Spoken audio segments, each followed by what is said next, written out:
Հանուն Հոր եւ Որդվո եւ Օգնույն Սրբո ամեն։ Թագավորներու առաջին գիրք 28-րդ գլուխ։ Այդ օրերը փղշտացիները իրենց բանակը հավաքեցին բادرազմի համար, որբեսի Իսրայելի դեմ բادرազմին։ Անկուս Դավիթի ըսավ. «Ըստուք ավեսկիցիր թե դու ինձի հետ դուրս պիտի ելես բանակը, դուն եւ քու մարդիկդ»։ Դավիթ անկուսի ըսավ. «Ուրեմն պիտի գիտնաս ինչ որ ծառատ պիտի անե»։ Անկուս Դավիթի ըսավ.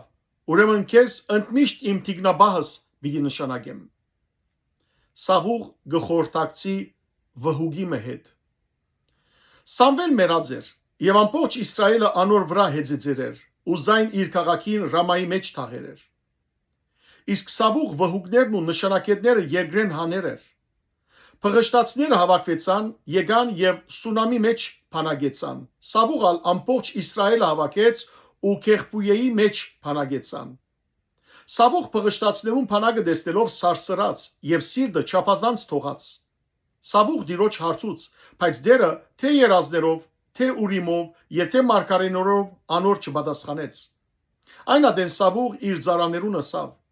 «Ինձի վհուկ գիմը փնտրեցեք, որբեսի երտամ անոր խորհուրդ հարցնեմ»։ Ծառաները անոր ասին. «Ահա ենթովրի մեջ վհուկ գին մը գա»։ Սավուղ ձբդվեցավ ուրիշ հանդերձներ հագնելով, քնած իրեն հետ երկու մարդ առնելով եւ այդ կնոջ կով հասան քիշերը։ Սավուղ ասավ. «Գաղերսեմ ինձի համար ոգիով մը թութե եւ ինձի կանչե ան, որ քեզի պիտի ասեմ»։ Գինը անոր ասավ. «Ահա տուն Սավուղի ըրածը գիտես թե ինչպես ան վհուկներն ու նշանակետները երկրեն փնաչնչեց, ուրեմն ինչու զիս մերցնելու համար իմ անցիս որոքայդ կլարես»։ Սավուղ դիրոջմով երթում հրավանոր եւ ասավ. «Դերը Գաբրի, այս բանին համար անօրենության բադիժ պիտի չի գրես»։ Այն ադեն գինը ասավ. «Ով կանչեմ քեզի»։ Անան ասավ. «Սամվելը կանչե ինձի»։ Գինը Սամվելը տեսնելով բարձր ցայնով մը աղաղակեց։ Գինը Սավուղի ասավ. «Ինչու զիս խապեցիր, արտարետուն Սավուղն ես»։ Թագավոր անոր ասավ. «Մի վախնար, բայց ինչ տեսար»։ Գինը Սավուղի ասավ. «Քեդինեն բարձրացող Աստված մը տեսա»։ Սավուղ անոր ասավ. «Անոր գերբարանքը ինչպես է»։ Գինը ասավ. «Ահա ձեր մարդ մը կբարձրանա, բարեկոտ մը հագած է»։ Սավուղ հասկացավ թե անիկա Սամվելն է։ Ուստի թեմքը մինչև կետին խոնարեցուց եւ անոր երկրբակեց։ Սամվել Սավուղի ասավ. «Ինչու զիս վրդովեցիր ու զիս բարձրացուցիր»։ Սավուղ ասավ.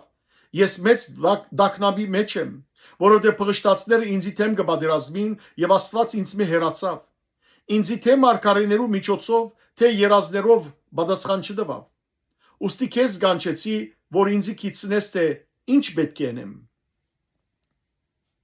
Սամվելը ասավ.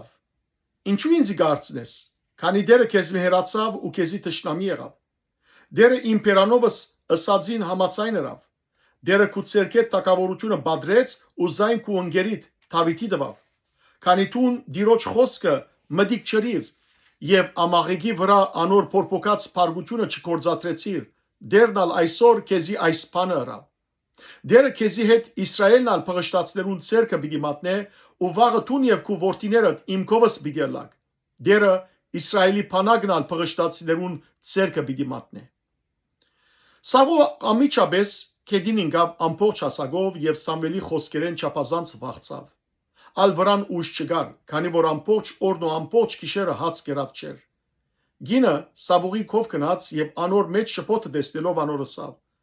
«Ահա քու ըստրգուհիդ խոսքդ մդիկ ըրավ, իմ կյանքս վտանգելով ինձի տված հրամանիդ հնազանդեցա։ Ուստի գաղերսեմ, հիմա տունալ քու ըստրգուհիդ խոսքը մդիկ ըրե, քու արջևդ բադարմ հաց տնեմ ու գեր, որբեսի ուժ ունենաս եւ ճամփատ երթաս»։ Բայց ան մերժեց եւ ասավ. «Չեմ ուդեր»։ Սակայն իր ծառաներն ու գիննալ զինք բռնատադեցին, ուստի անոնց խոսքը մդիկ ըրավ եւ քեդինեն ելելով մահիջին վրա նստավ։ Գինը իր դամ մեջ բարարդ հորդ մուներ, շտաբելով զայմորթեց, ալյուր առնելով շաղեց եւ անով փաղար չեպեց, ու Սավուղի եւ անոր ծառաներուն մատուցանեց։ Անոնք ալ գերան, հետո գանկնեցան ու նույն գիշերը կացին։ Փառք քեզ, Տեր Աստված մեր։ Ամեն։